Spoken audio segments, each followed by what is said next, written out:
ஆண்டாண்டு காலமாக ஒரு ரெஸ்லர் ஒரு கேரக்டர் எடுத்துட்டா அதை அப்படின்னா உயிர் கொடுத்து பண்ணுவாங்க. ஸோ ஆனாலும் ஒரு கட்டத்தில் அவங்க பார்த்தீங்கன்னா கேரக்டரை பிரேக் பண்ணியிருப்பாங்க.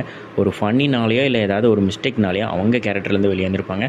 அந்த மூமெண்ட் என்னென்னு பார்த்துடலாமா?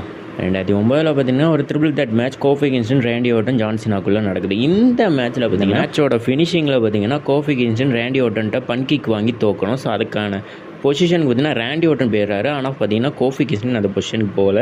அதில் கோவமான ரேண்டி ஓர்டன் கேரக்டர்லேருந்து வெளியே வந்து நம்மளோட கோஃபி கிங்ஸ்டனை தூக்கி வச்சு ஒரு ஆர்கேஓ போடுவார். அதுனா ஹெவி பெயினாக இருக்கும் ரியல்லி. ஸோ அதுக்கடுத்து பார்த்தீங்கன்னா ஸ்டூப்பிட்னு பார்த்தீங்கன்னா ரேண்டி ஓர்டன் கோவத்தோட கேரக்டர் பிரேக் பண்ணி கத்திருப்பார். ரொம்ப பயங்கரமான ஆளாக இருப்பாரோ. நம்மளோட ஆட்ரோத் பார்த்திங்கன்னா சரியான குசுமுக்காரர். பார்த்திங்கன்னா ப்ராக் லேன்ஸ்னர் பார்த்திங்கன்னா 2020 ஒரு ப்ரொமோ கட் பண்ணால் பால் ஹேமன் கூட வருவார். அந்த இடத்துல வந்து பார்த்திங்கன்னா ப்ராக்கை சொல்கிற மாதிரியே அப்படியே பால் ஹேமனை பார்த்திங்கன்னா கலாய்ச்சிருப்பார். இந்த இடத்துல ப்ராக் லேன்ஸ்னர் பார்த்திங்கன்னா அவர் அறியாமே கேரக்டரை பிரேக் பண்ணி பயங்கரமாக சிரிச்சிருப்பார். நீ குழந்தைங்களுக்கு பிடிச்ச பீசியா? அப்படியா? ஃபைனலாக நம்ம லிஸ்ட்டில் இருக்கிறது சாமிசைன் பார்த்திங்கன்னா ஒரு இடத்துல இல்லை, பல தடவை இல்லை, அவர் கேரக்டர் பிரேக் பண்ண மாட்டார். அவர் கேரக்டரை வச்சு பல கேரக்டரை பிரேக் பண்ணுவார்.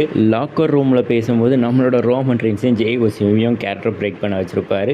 அண்ட் அப்படியே பேக் ஸ்டேஜில் பேசும்போது நம்மளோட சோலோ சிக்காவை கேரக்டர் பிரேக் பண்ண வச்சுருப்பார். அண்ட் அப்படியே ரிங்குக்குள்ளே ஊசிங்கிற ஒரு வார்த்தையை வச்சு நம்ம ஜெய் ஊசோவை ரொம்ப சிரிக்க வச்சுருப்பார்.